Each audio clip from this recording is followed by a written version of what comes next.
Hello students, class 6th, subject science, chapter number 4. As chapter number 4 was sorting material into groups, and we have done materials around us and we were doing properties of materials, in which we have learnt about appearances, hardness, soluble and insoluble. So today we are going to start with the next one, that is objects may float or sink in water. इसका मतलब क्या है बेटा? Objects या तो float करेंगे मतलब तैरेंगे, ऊपर ऊपर तैरेंगे, जैसे ये फ्लोट कर रहे हैं, ओके। या फिर वो क्या करेंगे? सिंक करेंगे मतलब डूब जाएंगे, जैसे ये नीचे वाली चीज़ें पानी में डूब गई हैं। तो ये चीज़ें जो डूब गई हैं इन्हें हम बोलते हैं कि ये क्या कर गई हैं? सिंक कर गई हैं, ओके। और ये जो कर रहे हैं ये क्या है? ये कर रहे हैं float. Is it clear? So look here, if you drop an iron nail in water it will sink but a piece of wood will float on water.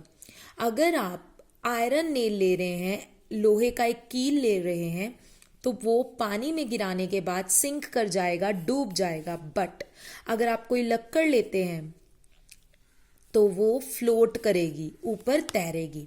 While doing activity number 5, what was the activity number 5? In activity number 5, we have learned about how the liquids dissolves in water, right?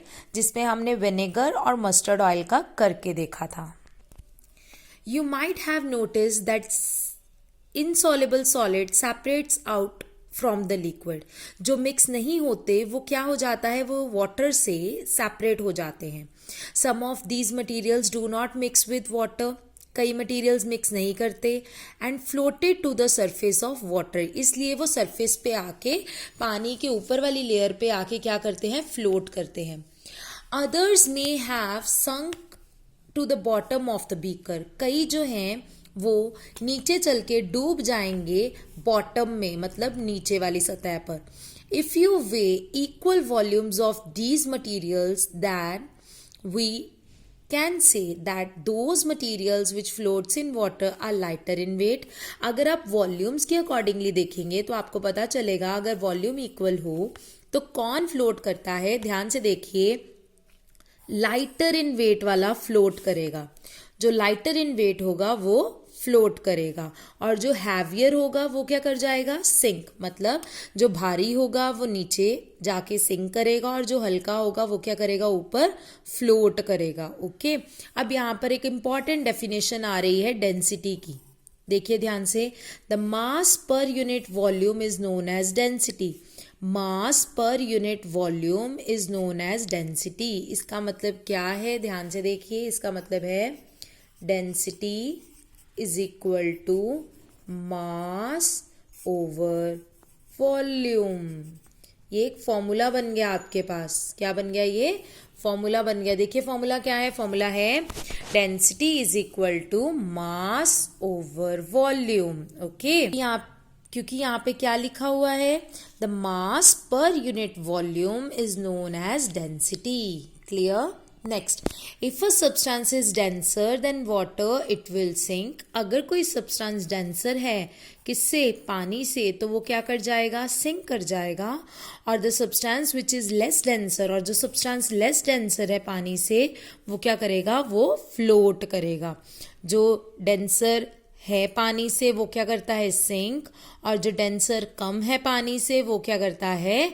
Float. Is it clear? Okay. So इसके कहने का मतलब है कि अगर ये वाले leave, ball या फिर वुड अगर ये फ्लोट कर रही है, दैट मीन्स फ्लोट करने का मतलब क्या है? कि substance is less denser than water. इनकी डेंसिटी क्या है? लेस है। और अगर ये सिंक कर रहे हैं नीचे वाले कॉइन, की, पेबल्स, तो क्या है? The substance is denser than water. Sink तब करेंगे अगर उनकी डेंसिटी ज़्यादा होगी। तो आप यहाँ पर लिख सकते हैं density more than water. Okay, और इधर आप फ्लोटिंग में क्या लिख सकते हैं, डेंसिटी लेस देन, किससे लेस है बच्चे, water. Is it clear? So let us move to the next topic, that is transparency. इसके बारे में हमने एक वीडियो बना रखी थी जिसमें हमने फैट की डिटेक्शन की थी. हमने ट्रांसलूसेंट, ट्रांसपेरेंट और ओपेक ऑब्जेक्ट बनाने की कोशिश की थी. कुछ याद आया? आई होप सो सब बच्चों ने वो वीडियो देखी होगी और आपको ट्रांसपेरेंट, ट्रांसलूसेंट और ओपेक के बारे में समझ आ गया होगा. Let us have a look now. Have you ever noticed one thing, you can see through the glass but you can't see through a wooden or a metal plate. आप एक glass के through देख सकते हैं but एक would के through या metal plate के थ्रू आप नहीं देख सकते. Do you know the reason why this happens? क्यों होता है ऐसे? This happened because light can pass through a glass but cannot pass through wood or metal. Light जो है वो ग्लास से तो पास कर लेती है बट वो वुड और मेटल्स में से पास नहीं करती. दिस डिपेंड्स अपॉन, अब ये किस पे डिपेंड करता है कि लाइट पास करेगी कि नहीं करेगी? This depends upon the nature of the object. वो ऑब्जेक्ट के ऊपर डिपेंड करता है whether they allow the light to pass through them और नॉट, कि वो लाइट को पास होने देता है या नहीं होने देता. Okay, depending upon such property objects is characterized into following. कैसे कैसे ऑब्जेक्ट्स हो सकते हैं, ध्यान से देखिए. First, an object which allows most of the light to pass through it. जो ज्यादा से ज्यादा लाइट को पास करने दे उसे हम क्या कहते हैं? Transparent object. For example, clear water, thin polythene sheet.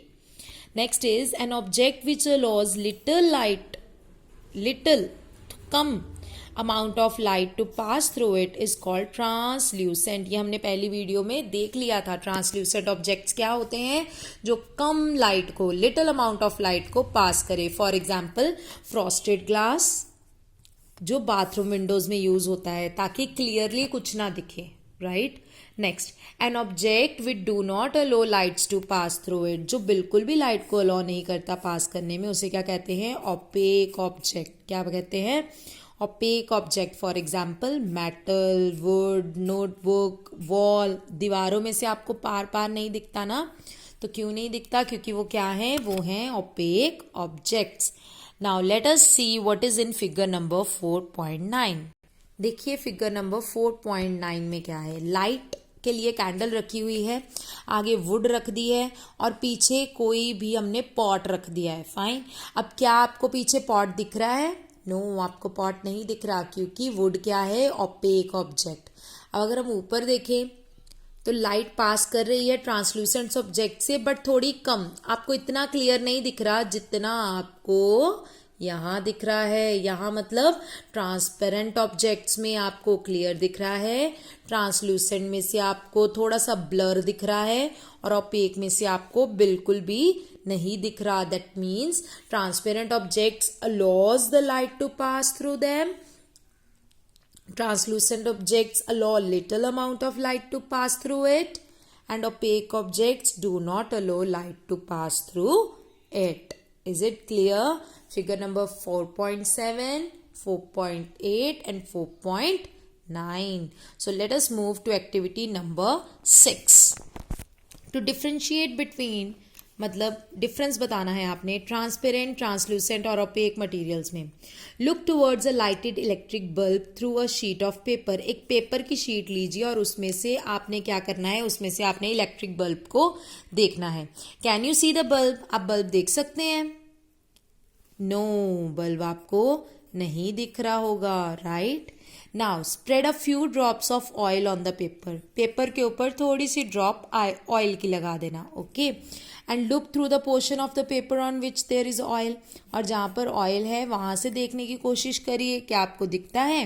What do you observe? क्या आपको ग्लो दिख सकता है? ये आपका क्वेश्चन है. नेक्स्ट वीडियो में हम इसको सॉल्व करने की कोशिश करेंगे. फाइन.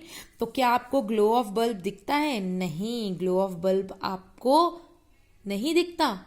चलिए, ये आप कोशिश करके देखना कैसे करना है।